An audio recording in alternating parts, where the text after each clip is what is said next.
Hey you guys, so I just wanted to share my testimony about codependency and just share how God delivered me from it, and also share how the connection between that and idolatry and how that can bring destruction in our lives. So I was married and for 5 years, and during this time, I was very codependent. And pretty much my short definition of codependency is when people are big and God is small. And so you're basically putting people in your God spot, and you're trying to get your identity and your worth and your value from people and not from the Lord. So the big lie I bought into was that I would feel happy and I wouldn't feel lonely once I got married. And I just thought that all this loneliness I felt would just go away, but it actually didn't go away. It wasn't the answer to my problem like I thought it was. And part of the issue is because this deep inner loneliness that I had came from, childhood trauma and just places within me that didn't get properly loved. And so I was basically trying to put that on my spouse and get my needs met from him. And it just turned into this vicious cycle, where I kept running to him to get my needs met. And, I couldn't even really receive the love he was giving me because I was in that belief that, hey, I'm not loved. I'm not a loved woman, or I'm not a loved person. There's something wrong with me. And so because of that, I wasn't able to receive what he was giving me. And then it was like it was never enough, because I was believing the wrong things about him.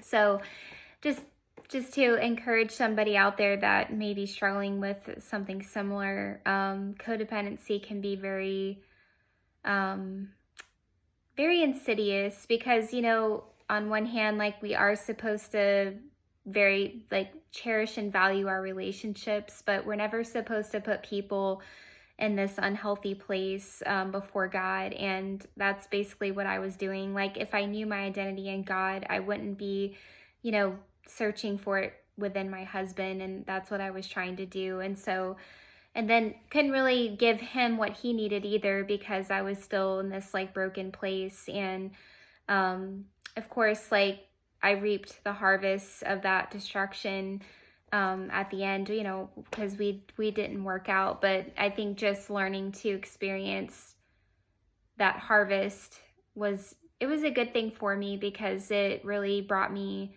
to the end of myself. And that was what God told me. He was like, hey, I never expected you to succeed in your marriage. I expected you to fail. That was the whole point. And I was like, really? Thanks God, but it was a gift, it's a gift for God to free you from any place of bondage or any idolatry in your life. If God is wanting to set you free from that, that is such a gift. There's no relationship that could replace that. So if it took God having to remove my marriage from me and take it away from me in order for me to get to that place of freedom and victory, then I'm grateful I had to experience it. And it was a spiritual blindness on my part because I knew it was unhealthy. I knew that I was not in a healthy place. I just didn't know how to overcome it because anytime I would try to make efforts to change, it was just coming from a lie of self-hatred and shame. I was trying to change from that operating system as opposed to completely transforming my operating system to where now it's hey, I am a child of the Most High King. I'm loved and I'm chosen, and I'm loved by my Father, even if I think there's a verse, Psalm 27:10, even when my mother and my father forsake me, the Lord will take me up. And that's been a verse for me because a lot of times I've just experienced that emotional neglect, and that when I was married, that was kind of another struggle that I experienced. But I feel like it would have been different had I been secure and known who I was in God. I would have handled things differently. I would have responded differently, and I just wasn't capable at the time. But God really used my marriage as a tool to bring things to the surface and expose these lies that I was believing. and then set me free from it. And since I've been divorced, like God's really been doing, a deep work of just cleansing me from these lies and rebuilding a new, root system in my heart to where, now truth can grow and I can produce fruit in my life that honors God.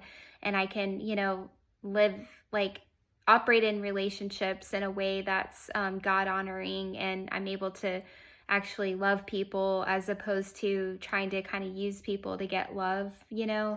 Um, and now that I understand that, it's a blessing and it's a gift. And, sometimes it feels like a lonely path because, I don't know how often people are really being taught these kind of things. And I think it's like our culture as a whole, like, kind of teaches us, like, that our happiness is found in relationships and in marriage and things like that. And, I'm not saying that marriages don't bring happiness, but it definitely doesn't replace, like, the love that we experience from God. And, we need that first in order to really thrive in our relationships, I believe.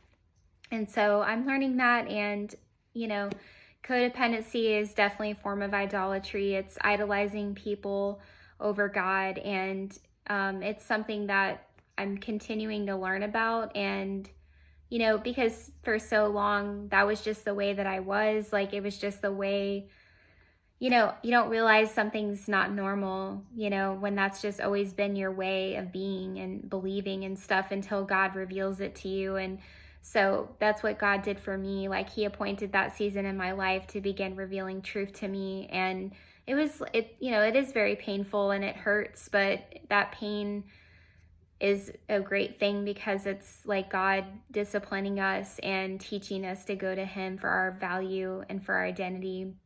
So I'm so grateful and I praise God for it. But yeah, I just wanted to share some things that I've, learned about codependency. And, I know it's really popular. Like, I know a lot of people do struggle with it, and it is kind of part of human nature sometimes, and something that I'm learning to train myself to keep surrendering myself back to God and remind myself who I am in God, as opposed to looking at people to be my measuring stick. So I hope this encourages somebody, and I hope you all have a great night. Thanks.